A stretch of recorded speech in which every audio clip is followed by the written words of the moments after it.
இன்றைய வசனம் தியானத்தின் தலைப்பு பந்தய பொருளுக்காக தொடருகிறேன். பிலிப்பியர் 3 13-14 வசனங்கள்.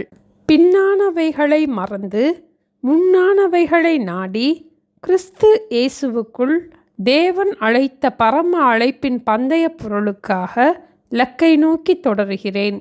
உலகத் தோற்றத்துக்கு முன்னே நம்மை ஆண்டவர் தெரிந்து கொண்டு அழைத்த இந்த அழைப்பு தான் பரம அழைப்பு. நம்மை பரலோகத்தில் சேர்க்க பரலோகத்திலிருந்து நமக்கு வந்த அழைப்பு. நம்முடைய பந்தய பொருளுக்கான இலக்கு இயேசுவே. இயேசுவையே நோக்கி பார்த்து நமக்கு நியமித்திருக்கிற ஓட்டத்தில் பொறுமையோடு ஓடுவோம். இலக்கை நோக்கி ஓடுபவர்கள் எப்போதும் தங்கள் அடுத்த அடியை எடுத்து வைப்பதில் மிகவும் கவனம் செலுத்துவார்கள். பவுலும் கூட 2 காரியங்களில் கவனம் செலுத்தினார். முதலாவதாக பின்னானவைகளை மறந்து, இரண்டாவதாக முன்னானவைகளை நாடி. பின்னானவைகள் எவைகள் என்று 5-6 வசனங்களில் 7 காரியத்தை கூறினார். நான் 8ஆம் நாளில் விருத்த சேதனம் அடைந்தவன், இஸ்ரவேல் வம்சத்தான், பென்யமீன் கோத்திரத்தான், எபிரேயரில் பிறந்த எபிரேயன், நியாயப்பிரமாணத்தின்படி பரிசேயன், பக்தி வைராக்கியத்தின்படி சபையை துன்பப்படுத்தினவன், நியாயப்பிரமாணத்திற்குரிய நீதியின்படி குற்றஞ்சாட்டப்படாதவன்.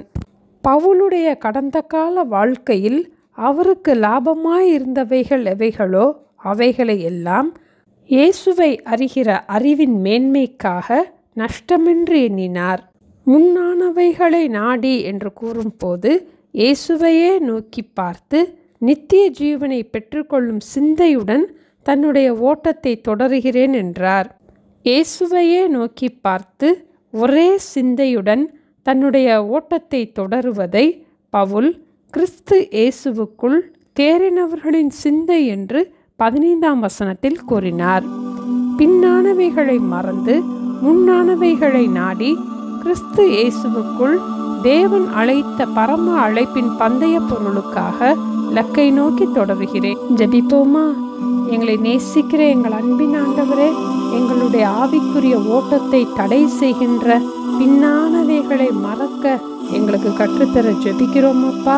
கிறிஸ்து இயேசுவுக்குள் தேறினவர்களின் சிந்தையை எங்களுக்கு தந்து முன்னானவைகளை நாடி இயேசுவையே நோக்கி ஒவ்வொரு நாளும் எங்களுடைய ஓட்டத்தை தொடர எங்களுக்கு கிருபை தர வேண்டுமாய் இயேசுவின் நாமத்தில் ஜெபிக்கிறோம் பிதாவே.